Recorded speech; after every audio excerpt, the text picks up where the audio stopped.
ಜ್ಞಾನದ ದೀವಿಗೆ ಹೊಳೆಯುವ ಭವಿಷ್ಯ ವಾಣಿಜ್ಯ ಲೋಕಕ್ಕೆ ಸ್ವಾಗತ ಸುಸ್ವಾಗತ. Hello viewers, welcome to Neela commerce academy.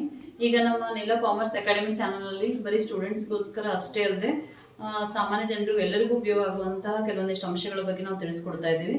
ಅದರೊಳಗೂ ಇವತ್ತು ನಾನು ತೊಗೊಂಡಿರೋಂಥ ಟಾಪಿಕ್ ಯಾವುದು ಅಂತಂದರೆ ಕ್ಯಾಶ್ ಬುಕ್ ಅಂತ ಹೇಳಿ. ಕ್ಯಾಶ್ ಅನ್ನೋದು ಅಥವಾ ದುಡ್ಡು ಅನ್ನೋದು ಒಂದು ಇಂಪಾರ್ಟೆಂಟ್ ಎಲಿಮೆಂಟ್ ಅಂತೇಳಿ ನೀವೆಲ್ಲರೂ ಒಪ್ಕೋತೀರಾ ಅಂತ ಅನ್ಕೋತೀನಿ. ಅದು ಇಂಪಾರ್ಟೆಂಟ್ ಎಲಿಮೆಂಟೇ. ಹಾಗಾಗಿರೋದ್ರಿಂದ ನಮಗೆ ಬರ್ತಕ್ಕಂಥ ದುಡ್ಡನ್ನು ನಾವು ಅದನ್ನು ಯಾವ ರೀತಿ ಮ್ಯಾನೇಜ್ ಮಾಡ್ತೀವಿ ಅನ್ನೋದ್ರ ಮೇಲೆ ನಮ್ಮದು ಉಳಿಕೆ ಇರ್ಬೋದು ಅಥವಾ ಗಳಿಕೆ ಇರ್ಬೋದು ಎಲ್ಲ ಡಿಪೆಂಡ್ ಆಗಿರ್ತದೆ. ಅದಕ್ಕೆ ಪ್ರತಿಯೊಂದಕ್ಕೂ ಏನು ಅಂತಂದ್ರೆ ಲೆಕ್ಕ ಇಡ್ತಕ್ಕಂಥದ್ದು ಅನಾದಿ ಕಾಲದಿಂದ ಬಂದಿರತಕ್ಕಂಥ ಒಂದು ಪದ್ಧತಿ ಅಂತ ಹೇಳ್ಬೋದು. ಅಂದ್ರೆ ನಮ್ಗೆ ಎಷ್ಟೇ ದುಡ್ಡು ಬರಲಿ, ಎಷ್ಟೇ ಖರ್ಚಾಗಲಿ, ನಾವು ಅದಕ್ಕೊಂದು ಲೆಕ್ಕ ಅಂತ ಇಟ್ವಿ ಅಂತಂದ್ರೆ ಪ್ರತಿಯೊಂದು ಏನು ಅಂತಂದ್ರೆ ನಾವು ಸಮರ್ಪಕವಾಗಿ ಬಳಕೆ ಮಾಡ್ಕೊಳ್ಳಿಕ್ಕೆ ಅಥವಾ ಅದನ್ನ ಉಳಿಸ್ಕೊಂಡು ಹೋಗ್ಲಿಕ್ಕೆ ಅಥವಾ ಅದನ್ನ ಡೆವಲಪ್ಮೆಂಟ್ ಮಾಡ್ಲಿಕ್ಕೆ ಏನದಂದ್ರೆ ಸಾಧ್ಯತೆ ಇದೆ. ಅದೇ ವ್ಯವಹಾರ ಇರ್ಬೋದು, ವೈಯಕ್ತಿಕ ಲೈಫ್ಗಳು ಕೂಡ ನಮ್ಗೆ ಇದು ಅಪ್ಲೈ ಆಗುತ್ತೆ. ಹಾಗಾಗಿ ಈಗ ನಮ್ಗೆ ಕಾಮರ್ಸ್ನವ್ರು ಅಷ್ಟೇ ಕ್ಯಾಶ್ ಬುಕ್ ನಾವು ಮೇಂಟೈನ್ ಮಾಡಬೇಕು ಅಂತ ಏನೂ ಇಲ್ಲ. ಸಾಮಾನ್ಯ ಜನ ಕೂಡ ಮೇಂಟೈನ್ ಮಾಡ್ಬೋದು. ಅದನ್ನ ಯಾವ ರೀತಿ ಮಾಡ್ಬೋದು ಅನ್ನೋದನ್ನ ನಾನು ಇವತ್ತಿನ ಕ್ಲಾಸ್ ಒಳಗೆ ನಿಮ್ಗೆ ಹೇಳ್ಕೊಡ್ತಾ ಇದ್ದೀನಿ. ಮುಖ್ಯವಾಗಿ ಕ್ಯಾಶ್ ಬುಕ್ ಅಂದ್ರೆ ಏನು ಅನ್ನೋದನ್ನ ತಿಳ್ಕೊಬೇಕು.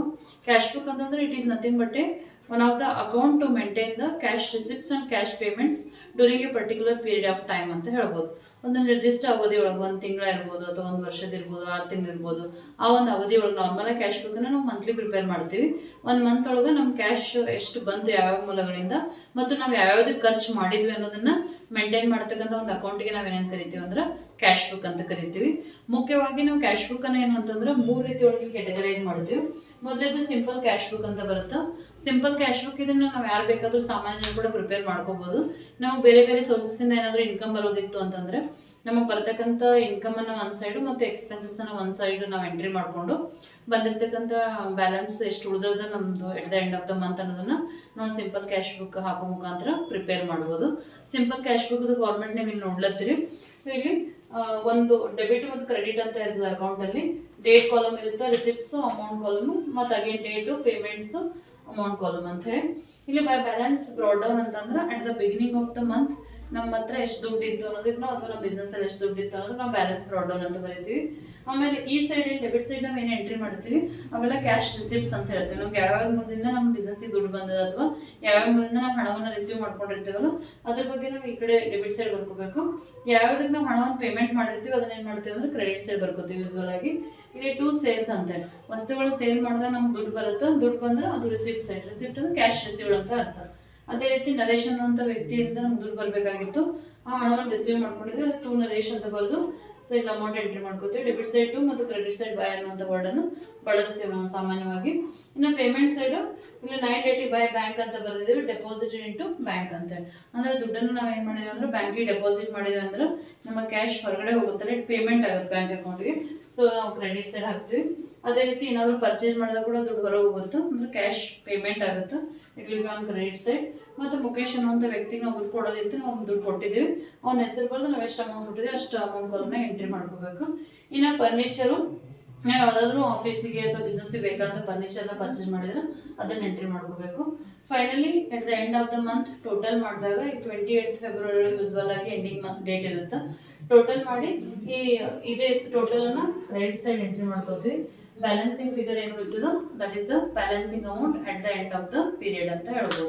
ಈ ರೀತಿ ನಾವು ನಮ್ಮ ದುಡ್ಡು ಏನೇನು ಬರ್ತಾವ ಅದನ್ನೆಲ್ಲ ನಾವು ಈ ಸೈಡ್ ಅಂದ್ರೆ ಲೆಫ್ಟ್ ಸೈಡು ನಾವು ದುಡ್ಡು ಏನೇನು ಪೇಮೆಂಟ್ ಮಾಡಿದ್ವಿ ಅದನ್ನ ರೈಟ್ ಸೈಡ್ ಬರೆದು ಟೋಟಲ್ ಮಾಡ್ಕೊಂಡು ಉಳಿದಿರೋ ಬ್ಯಾಲೆನ್ಸ್ ಅನ್ನ ಕ್ಯಾರಿ ಡೌನ್ ಅಂತ ಬರ್ದ್ವಿ ಅಂತಂದ್ರೆ ನಮ್ಗೆ ಓಪನಿಂಗ್ ಬ್ಯಾಲೆನ್ಸ್ ಎಷ್ಟಿತ್ತು, ನಮ್ಗೆ ಯಾವ್ಯಾವ್ದ್ರಿಂದ ಹಣ ಬಂತು, ನಾವು ಯಾವ್ಯಾವ್ದು ಖರ್ಚು ಮಾಡಿದ್ವಿ, ಮತ್ತು ಫೈನಲಿ ನಮ್ಮಲ್ಲಿ ಎಷ್ಟು ಬ್ಯಾಲೆನ್ಸ್ ಉಳಿದಿದೆ ಅನ್ನೋದನ್ನ ನಾವು ಈ ಅಕೌಂಟ್ ಮುಖಾಂತರ ಏನು ಮಾಡ್ಬೋದು ತಿಳ್ಕೊಬೋದು.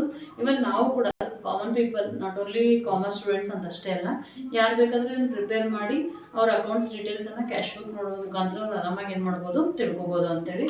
ಇನ್ನಿನ್ನು second one double column cash book ಅಂತ ಏನದ, ಇದನ್ನ ನಾರ್ಮಲ್ ಆಗಿ ಏನು ಅಂದ್ರೆ ಬಿಸ್ನೆಸ್ ಮಾಡೋವಂಥವ್ರು ಮೇಂಟೈನ್ ಮಾಡ್ತಾರೆ. ನಾವು ಬ್ಯಾಂಕ್ ಅಕೌಂಟ್ ಏನಾದರೂ ಜಾಸ್ತಿ ಟ್ರಾನ್ಸಾಕ್ಷನ್ಸ್ ಮಾಡ್ತಾ ಇದ್ವಿ ಅಂದ್ರೆ ನಾವು ಕೂಡ ಇದನ್ನ ಡಬಲ್ ಕಾಲಮ್ ಕ್ಯಾಶ್ ಬುಕ್ಕನ್ನು ಮೇಂಟೈನ್ ಮಾಡ್ಬೋದು. ಇದರಲ್ಲಿ ಕ್ಯಾಶ್ ಕಾಲಮ್ ಮತ್ತು ಬ್ಯಾಂಕ್ ಕಾಲಮ್ ಅಂತ 2 ಕಾಲಮ್ಸ್ ಇರ್ತವೆ ಎರಡು ಕಡೆ. As it is date, receipts and payments column ಇರುತ್ತೆ.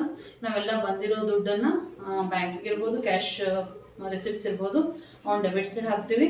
ಕ್ಯಾಶ್ ಪೇಮೆಂಟ್ ಮಾಡಿರೋದು ಅಥವಾ ಬ್ಯಾಂಕಿಗೆ ಏನೋ ಒಂದು ಬ್ಯಾಂಕಿಂದ ಪೇಮೆಂಟ್ ಆಗಿರೋವಂಥವು ಚೆಕ್ ಕೊಟ್ಟಿರೋವಂಥವೆಲ್ಲ ಏನು ಮಾಡ್ತೀವಿ ಬ್ಯಾಂಕ್ ಅಕೌಂಟಿಗೆ ಕ್ರೆಡಿಟ್ ಹಾಕ್ತೀವಿ. Finally at the end of the month balance ಎಷ್ಟು ಉಳಿದ ಅಂತ ಫೈಂಡ್ ಔಟ್ ಮಾಡ್ತೀವಿ. ಅದಕ್ಕೆ ನಾವು ಕ್ಯಾಶ್ ಕಾಲಮ್ ಮತ್ತು ಬ್ಯಾಂಕ್ ಕಾಲಮ್ ಎರಡೂ ಇರೋದಕ್ಕೆ ನಾವು ಡಬಲ್ ಕಾಲಮ್ ಕ್ಯಾಶ್ ಬುಕ್ ಅಂತ ಕರಿತೀವಿ. ಇನ್ನು ಥರ್ಡ್ ಒನ್ ಏನಿದೆ, ಇನ್ನೂ ಒಂದು ಕ್ಯಾಶ್ ಬುಕ್ ಬರುತ್ತೆ, ಪೆಟಿ ಕ್ಯಾಶ್ ಬುಕ್ ಅಂತೇಳಿ, ಅಥವಾ ಇದಕ್ಕೊಂದು ಸ್ಮಾಲ್ ಕ್ಯಾಶ್ ಬುಕ್ ಅಂತ ಕೂಡ ಕರಿತೀವಿ.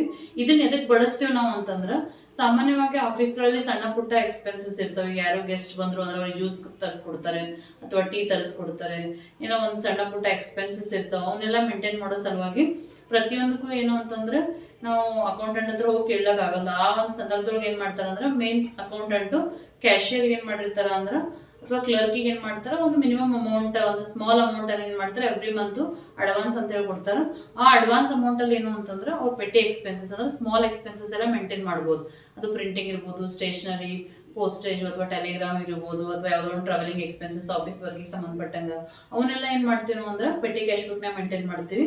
ಫೈನಲಿ ಇದು ಕೂಡ ನಾವು ಏನು ಮಾಡ್ತೀವಿ, ಬ್ಯಾಲೆನ್ಸ್ ಫೈಂಡ್ ಔಟ್ ಮಾಡ್ಕೋತೀವಿ. ಎಷ್ಟು ಓಪನಿಂಗ್ ನಾವು ಎಷ್ಟು ರಿಸೀವ್ ಮಾಡ್ಕೊಂಡಿದ್ವಿ ಕ್ಯಾಶಿಯರ್ ಕಡೆಯಿಂದ, ಮತ್ತು ಫೈನಲಿ ಎಷ್ಟು ಬ್ಯಾಲೆನ್ಸ್ ಉಳಿದನ್ನು ಕೂಡ ನಾವು ಪೆಟ್ಟಿ ಕ್ಯಾಶ್ ಬುಕ್ ಒಳಗೆ ಏನು ಮಾಡ್ತೀವಿ ಅಂದ್ರೆ ಮೇಂಟೈನ್ ಮಾಡ್ತೀವಿ.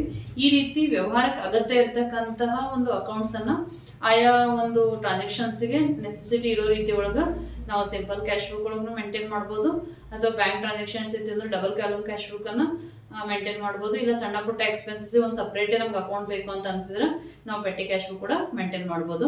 ಈ ರೀತಿ ಅಕೌಂಟ್ಸ್ ಎಲ್ಲ ನಾವು ಸಪ್ರೇಟಾಗಿ ಮೇಂಟೈನ್ ಮಾಡೋದ್ರಿಂದ ನಮಗೆಲ್ಲ ಕ್ಯಾಶ್ಗೆ ಮತ್ತು ಬ್ಯಾಂಕಿಗೆ ಸಂಬಂಧಪಟ್ಟಂಗೆ ಎಲ್ಲ ಟ್ರಾನ್ಸಾಕ್ಷನ್ ಸಂಬಂಧಪಟ್ಟಂಗೆ ಲೆಕ್ಕ ಪಕ್ಕಾ ಆಗಿ ಸಿಗ್ತದೆ ಅಂತ ಹೇಳ್ತಾ ಈ ಒಂದು ಕ್ಯಾಶ್ ಬುಕ್ ವಿಡಿಯೋ ನಿಮಗೆಲ್ಲ ಯೂಸ್ಫುಲ್ ಆಗುತ್ತೆ ಅಂತ ನಾನು ಭಾವಿಸ್ತೀನಿ. Thanks for watching.